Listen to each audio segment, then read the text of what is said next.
वृंदावन की पवित्र धरती पर जब भोर की पहली किरण उतरती थी तो ऐसा लगता था मानो स्वयं आकाश भी उस नगरी को प्रणाम कर रहा हो। यमुना का शांत जल सुनहरी रोशनी में चमक उठता और दूर दूर तक फैले हरे भरे वन मधुर सुगंध से भर जाते। उसी पावन भूमि पर नंद बाबा के आंगन में एक ऐसा बालक खेलता था जिसकी मुस्कान में सारा संसार समा जाता था। वो थे नन्हे कृष्ण।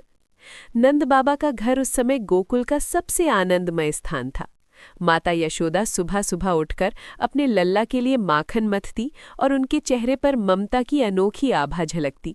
कान्हा की किलकारियां पूरे आंगन में गूंजती और लगता जैसे हर दीवार भी उस हंसी में शामिल हो गई हो। कान्हा बचपन से ही अत्यंत चंचल थे। उनकी आंखों में शरारत की चमक और हृदय में असीम प्रेम था। वे गोकुल के हर घर में ऐसे घूमते जैसे सब उनके अपने हों। गोपियां अक्सर शिकायत लेकर नंद बाबा के घर आ जाती। यशोदा, तुम्हारा लाल हमारे घर का माखन चुरा ले गया। यशोदा मुस्कुराकर कहती, मेरा लल्ला इतना छोटा है, वो कैसे माखन चुरा सकता है। उसी समय कान्हा पीछे से आकर मासूम चेहरा बनाकर खड़े हो जाते। उनके होठों पर सफेद माखन की रेखा साफ दिखती, पर उनकी भोली आंखें सबका मन जीत लेती। एक दिन की बात है, गोकुल की गोपियों ने तय किया कि अब वे माखन को ऊंचाई पर टांग देंगी ताकि कान्हा उसे न पा सके। उन्होंने अपनी मटकी छत से इतनी ऊंचाई पर बांधी कि कोई बालक वहां तक पहुंच ही न सके। पर वे भूल गई थीं कि ये साधारण बालक नहीं है। कान्हा ने अपने सखा सुदामा और अन्य ग्वाल बालों को इकट्ठा किया। उनकी आंखों में योजना की चमक थी। आज हम सब मिलकर उस माखन तक पहुंचेंगे, उन्होंने धीमे स्वर में कहा। बच्चों ने एक दूसरे के कंधों पर चढ़कर मानव पिरामिड बनाया। सबसे ऊपर कान्हा थे। वे संतुलन बनाते हुए हंस रहे थे। जैसे ही उन्होंने मटकी को पकड़ा, वो झूलने लगी। नीचे खड़े बालक हंसी रोकने की कोशिश कर रहे थे। एक हल्की चोट के साथ मटकी टूट गई और ताज़ा सफ़ेद माखन नीचे गिर पड़ा।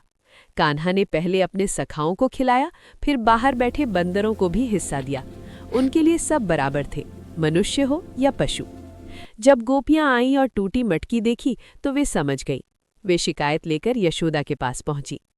इस बार यशोदा ने निश्चय किया कि वे कान्हा को बांध कर रखेंगी।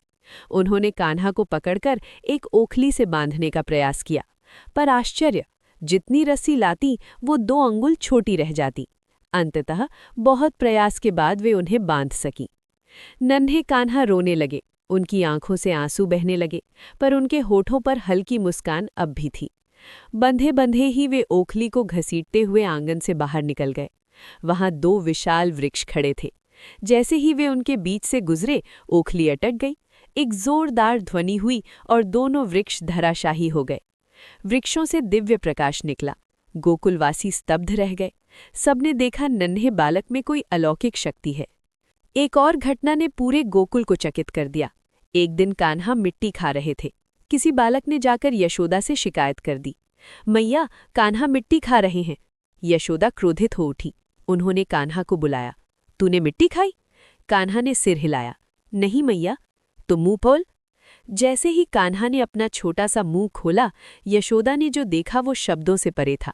उस छोटे से मुख में उन्हें पूरा ब्रह्मांड दिखाई दिया। आकाश, तारे, पर्वत, समुद्र, यहाँ तक कि वे स्वयं भी। क्षण भर को वे कांप उठीं।